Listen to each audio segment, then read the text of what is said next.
Hello and welcome to the world's first Paul Weller fan podcast.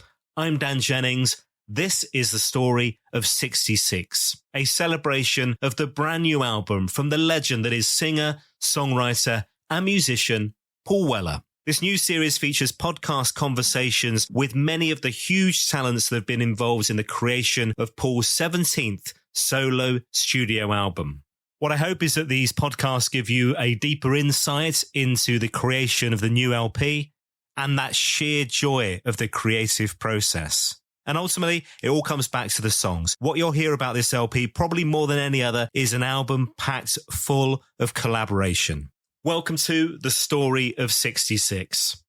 On this episode of the podcast, I chat to Christophe Vaillant, Le SUPERHOMARD, another huge talent to enter Paul Weller's orbit in the past few years, remixing the song On Sunset, supporting him on tour, and this time around, a big involvement in the album, two really beautiful tracks that are co-written between Paul and Christophe. We're talking My Best Friend's Coat and A Glimpse of You, two absolute crackers. Christophe also plays on Flying Fish as well, track number 2 on the album. So we're going to chat through all these connections as well.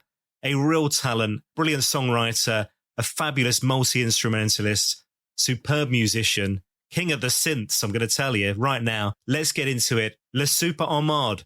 Christophe, thanks for joining me. It's a pleasure. What a delight it is to have Le SUPERHOMARD here with us once again. Thank you. Very nice for me. Last time we caught up, it was April 2021. I think we were on the eve of, or your album Once with Maxwell Farrington had just been released or was about to be released, I think, if I remember rightly. Yeah. It was just about to be released, I think, yeah. And we were just off the back of that global pandemic. Do you remember that? Yeah. It was just the beginning of the end of the, I don't know the term in English. In France, so we say confinement, but I don't know the term in English. Is it shit show? Is that what that means? Lockdown. Lockdown. Yeah. Okay. So it was just the beginning of the return of the real life. What a lot has happened since then for you and your band, and you and Maxwell. At that point, so Fat Pop was just around the corner. There was going to be a new album from Weller, and Paul was going back out on the road, and you weren't sure what was going to happen because before lockdown, you were going to go on this big tour with Paul and be the support act, weren't you? Yeah. It was cancelled. It was scheduled to be in just at the time of the pandemic, I think. Yeah. And it was cancelled, and fortunately, we have been able to do it last year. Yes. Well, I was going to say, so I was in Paradiso. Don't know if you noticed me down the front row there. This was May 2023. There I was, and there you were supporting. It was amazing, man. Yeah. We did 2 shows at the Paradiso. It was great times. It was like a dream, this tour, you know. The people was very warm with us. So we had a fantastic time doing this. And Paul was at, I think he was almost at every show. It was on the side of the stage. And he went to see us when we did our sound check every day, I think. You don't get that kind of support from all big name artists, do you? No. It was very, very, very unique. So let's talk about the connection over this music. So the new album from Paul Weller, 66, and I was reading through the sleeve notes because I've had a sneak preview and been lucky enough to have access to that. And it was, and there we are, a couple of co-writes. Yeah. You're not just playing on this thing. There's a couple of co-writes with Paul Weller and you, Christophe. Yeah. So talk me through, how did this come about? At the beginning, it wasn't... I don't think it wasn't planned for an album, you know. I remember it was a few months before the tour, I think 1 year before the tour we did together. Paul sent me a message and told me, we should do a song together. So, okay, if you want. I'll think about it. No. Yeah. I tried not to think too much, you know, because if I start to think, what should I send to Paul Weller? It would be impossible for me to send something. So I remember that I had a song that I was working on since a couple of days, and I sent it to him immediately, you know. He said to me, that's cool, okay. I would think about it. So I think I think to myself, I must improve the thing. So I recorded another version and I sent it to him, and he said to me, it's perfect. But when I sent it to him, it was in a playlist, you know, and there was another song just after this one. And he said to me, the song after the one you sent to me, what do you think? I love it. So I say, if you want it, we can do the 2 songs if you want. So he said to me, okay. I remember during one night, I received a text message from Paul Weller singing on my 2 demos, you know.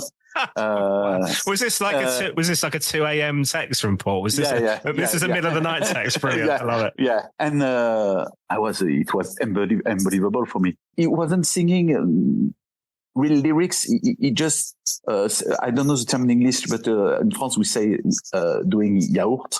But strumming in English, no? Okay, yes. Maybe. So just humming over it, making noises and kind of maybe a couple of words or whatever, right? Okay. I have an idea for the melody, and they say, no. Okay, fantastic. I recorded a bass, guitars, and fake drums, and piano and everything. I did some strings and horns arrangement on one of the 2 songs, and I sent it to him. And a few months after, he sent me back. First, he sent me the lyrics, I think, saying to me, "Is it okay for you?" Yes. Yes. A couple of weeks after that, he said to me, I will record some vocals at Black Barn. And he sent me back the tracks with his voice. What you will hear on 66. I said to myself, wow, I did it. After that, the project was to make a single together, I think. A few months after that, Paul sent me a message saying to me, can I use these 2 songs on my new album? So, yes, sure. You're the boss, you know.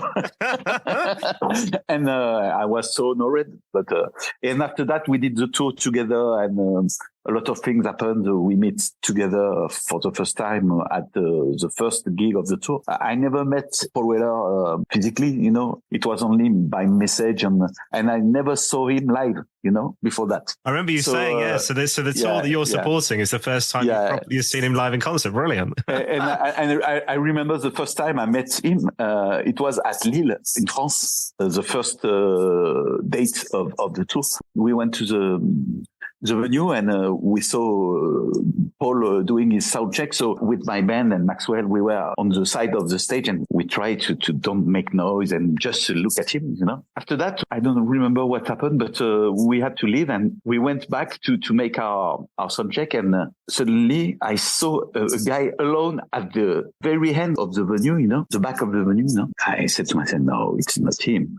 And this guy went slowly to the stage. It was Paul alone.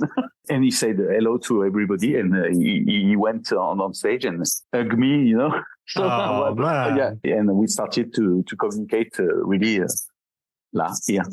Wow, that's amazing. I mean, I love the journey that you've been on to get to that point, but it does feel like you've kind of got to the top of Everest, and I don't know what comes after that, Christophe. Where do you go from here? It's a bit like me with the podcast. I got the finale. Where do you go after that? Oh my God. Yeah, no. But after the tour, the biggest things after the tour, because the tour was fantastic times, and it was unbelievable for me and my band and Maxwell. But after the tour, Paul said to me, you will have to come to London and visit me. Okay. And we went together at Abbey Road on Studio B, and I spent a few days at Black Barn with him. It was really incredible, you know. Wow. Yeah. Well, look, let's talk about these specific songs. Let's start off with the one that you play on, but you didn't write. So I'm guessing this was when you were down at Black Barn then. This is Flying Fish, which you play on, right? Yes, I'm playing on Flying Fish. It was at the same time that we did the 2 other songs together. Paul sent me this song and said to me, I need some synthesizers. Yes. I sent him back a lot of tracks. We're doing a lot of stuff, but the song wasn't exactly the same at this time. They changed a lot of things on it. I tried to make some arpeggio with the synthesizer, and I did a few bits, and they use a lot of things. Yeah, well, let me ask you about these instruments. Talk me through what these are. So the Roland Juno 6, what is that? It's an old synthesizer from the early 80s. Oberheim 2 voices. Yeah, it's an old synthesizer too. Yeah. So where are you keeping all these old synthesizers, Christophe? I have a few here in my house. I have a few in common with friends. We bought a lot of old synthesizers early in the 90s, with my former band, my first band. And at this time it was really cheap because it didn't interest anybody, We have a lot of Moogs and Oberheim and all this stuff together. So when I need something, they are not living far away from me, so I just have to pick it and try it. well, the Mini Moog is another one, which I'm assuming is a small Moog, right? Yeah. Why would you pick one over the other in terms? What are the differences in sound with those three instruments then? I use all of these instruments very often in my own music. Every synthesizer for me has a specific. There's synthesizers for more for arpeggio, there are synthesizers more for basses. When I have to make, for example, an arpeggio, I say, I know that I must use an Oberheim, for example, Okay. So, yeah, okay. And then you're just emailing over to Paul? I made a transfer to Charles, and Charles, I think Charles cut a lot of things of Charles and Paul. And they use this bit here, this bit here. I realized that they use some bits not in the same part of the song that I was thinking, right, for example. Yes. But they did a fantastic job on this song. Yes. Yeah. Let's talk about these co-writes. So let's talk about track number 5, My Best Friend's Coat. Yeah. You're on guitar. We're not just keys. We've got acoustic and bass guitar on that as well, right? Yeah, I'm playing piano, acoustic guitars, basses, percussion, I think. Everything except the drums and the string, in fact. So hold on. So where is, because you're playing vibraphone. Where's the vibraphone? I mean, how big's your house? You got the vibes there at all? It's not a real one, Oh, okay. It was a joke. It was a joke between Charles and me. When we mixed it at Blackboard, he said to me, "You are very good at vibraphone," but I play it with my keyboards, It wasn't a real one. Now, yeah. I asked Paul about an instrument which is referenced in this track, which is called the Solina. Yeah, Solina, it's an old string ensemble, It's very famous in a lot of movie and soundtrack, You know the French band Air?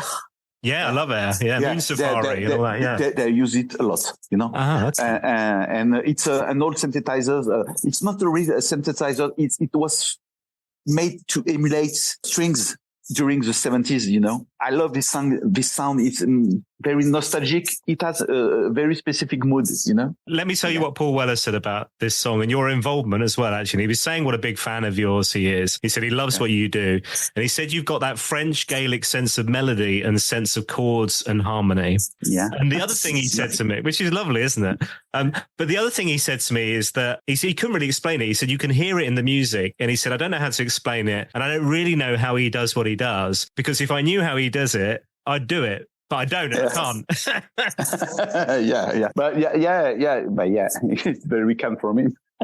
Has he talked to you about how he came to write the lyrics? Did he tell you about what was behind that? And No. He just sent me the lyrics. I immediately understood that it was something very personal, but we didn't have a real discussion about it. Okay, well, you'll have to listen to my interview with Paul and he'll tell you a bit more about it. One of the things he did talk about was he loves the kind of drama that's in French music. And he was talking about potentially that kind of, to him, that was almost feeling like a Edith Piaf type thing, or is it Brel? Is that right? People like that, where it's like this kind of, he talks about it almost being he saw it as like a French song which he translated into English, was kind of how he I think he was, first, this song, the first demo of this song was only a piano thing, It was a valse, only on piano. Well, I'm not good enough, but it was like Debussy, Yes. Okay. Debussy, French composer. I didn't know at this time, but Paul told me that he's a huge fan of Claude Debussy. So the first demo was like this, and I did a demo with drums and bass and acoustic guitar and etc.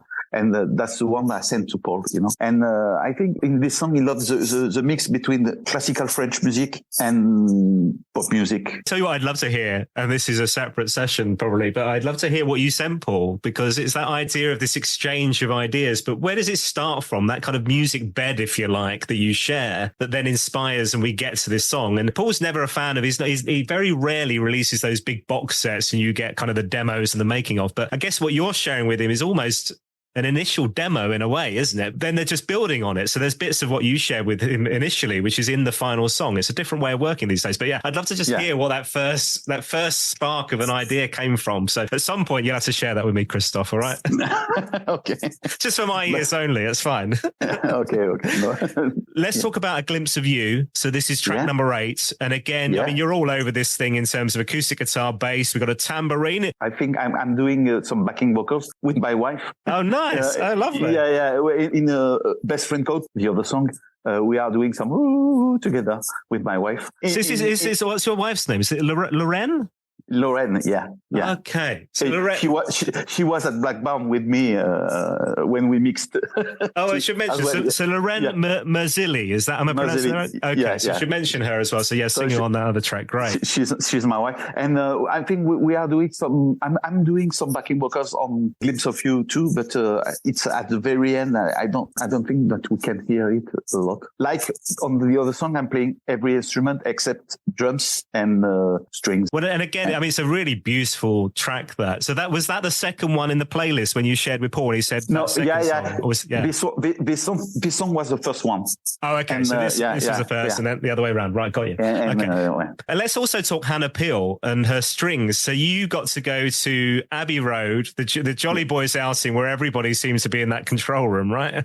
Yeah, it was just incredible to be here with the orchestra. Have you ever been to Abbey Road before? I've been to the just in front of the studio, where the zebra crossing. The zebra crossing. But it was when I was very young, No, I never been into this.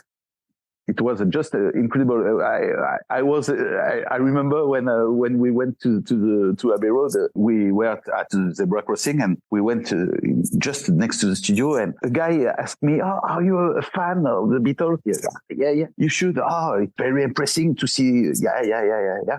Oh, you French? Yeah, I'm French. And suddenly I heard, it was Paul saying to me, "Hey, come on, guy, okay, get a move on." And the guy who was with me,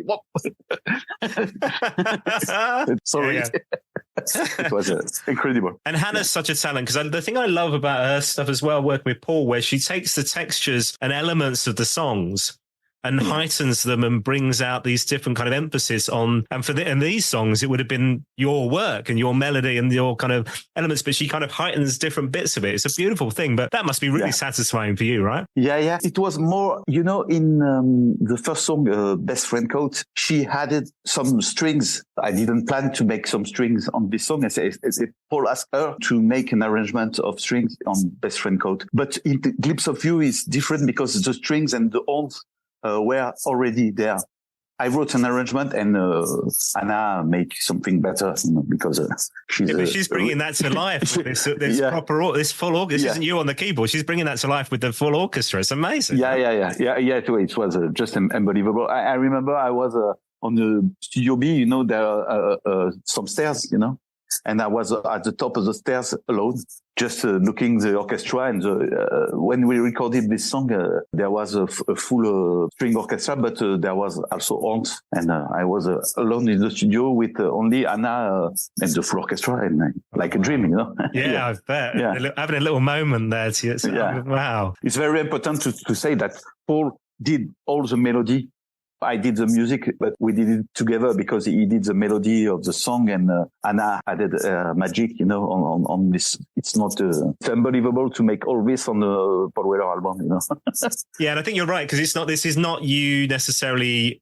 Like, you were collaborating over the music side of things, not just, it wasn't just Paul putting lyrics to everything you'd done, right? It was a very much a collaboration between the two. It's a real co-writing, Yeah. and co-producing and everything. I mean, congratulations, man, because I think this is such a wonderful story of you creating the music that you wanted to create as a SUPERHOMARD, to discovering that Paul Weller becomes a fan of it, to then now where we are now. You must just be thinking this is bonkers. Yeah. It's just unbelievable. I still can't believe that we did all this together. So when you came down to Black Barn, presumably you heard it on the big speakers there in the control room, the full song, did you? Yeah. These few days at Black Barn were incredible, We spent a lot of time, Paul, Charles and me, and Lorraine, because she was with me. Yeah, we had a curry in the garden. The Ripley Curry Garden, love it. Yeah, the Ripley Curry Garden. When am I getting the bloody Ripley Curry Garden? I've not had that yet. Come on. Yeah, we had some tea with Paul in the garden. Paul let me try some jam guitars. For example, I have some pictures with the start Rickenbacker. With the Wham guitar. What? Yeah, I was looking. You went to Black Barn. Yeah. Too. There is a fake Rickenbacker on the wall, Yes. And I was looking at it, and suddenly Paul went and came back with a fly case and said, "You want to see the real one? Oh, okay." Wow. You can try it. Okay.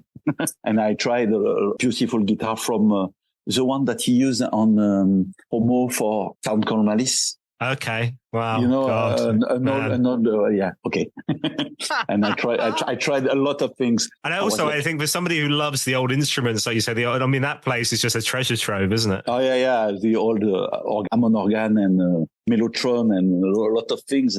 The studio is fantastic. When you were down there, was it just these songs you were working on, or are there future things to come, Christophe, I suppose I'm asking? We just mixed this track, but I was here when, Say Shishi. Oh yeah, went to the studio and did our sessions. So I was in the studio with Paul. It was the same day. You got to see. Yeah. That's amazing. Man. Yeah, and one of the members of Say Shishi is speaking French fluently. So we had a lot of chats with her. Because one of the members of Say Shishi was living in Paris. In the past. Okay, no, she speaks French like me. Yeah, well, I'm hoping they're going to come on these kind of interviews that I'm doing around 66 as well, so fingers crossed that'll happen. But wow, well, I mean, what a journey, man. This is amazing. I should also ask you about Please Wait, Maxwell Farrington, the SUPERHOMARD. Your latest album came out in February this year, and again, amazing reviews, great reception. Yeah. Obviously, you and Maxwell have a real connection, and I could see that on stage as well. Even live, it sounded beautiful, man. Thank you. We're going to play a lot of gigs in France. I think we hope a lot of gigs in France, and let's hope to make another tour in Europe next year. I hope. And more music to come. You're really enjoying working with each other, you two, right? We're gonna play. I think we're gonna make more music, and I hope to make more music with Paul as well. Well, we put it out there, and it's out in the universe now. Fingers crossed that'll happen. I love speaking to you. I love your music, man. It's a real joy, and the stuff on 66 is just fabulous, man. So thank you. What a real blast. Thank you. Thank you. I hope that Paul's fans will enjoy these two songs and all of the album, because the album is very, very, very good. I bet you can't wait to get your hands on the vinyl and a physical copy that's got your name on a Paul Weller album, right? In that way. Yeah. I can't wait to receive it. Yeah. A reminder, if you've enjoyed this episode of the Paul Weller Fan Podcast, you can find a whole box set packed full of brand new episodes. The Story of 66, available now wherever you get your podcasts, Apple, Spotify, YouTube, and more, or at paulwellerfanpodcast.com. Whilst you're on my website, why not head into our store, grab yourself a virtual coffee. It's always nice to get a little thanks for this free content. Much appreciated. All available online, paulwellerfanpodcast.com. And here's the big ask. Please do spread the word on social media. So many amazing people giving their time for free to chat to me on these episodes of the podcast. So I'd love it if you could spread the word. Facebook, Instagram, and X. Tell everybody about the Story of 66, this celebration of the brand new album from Paul Weller. Thanks for listening. I'll see you next time.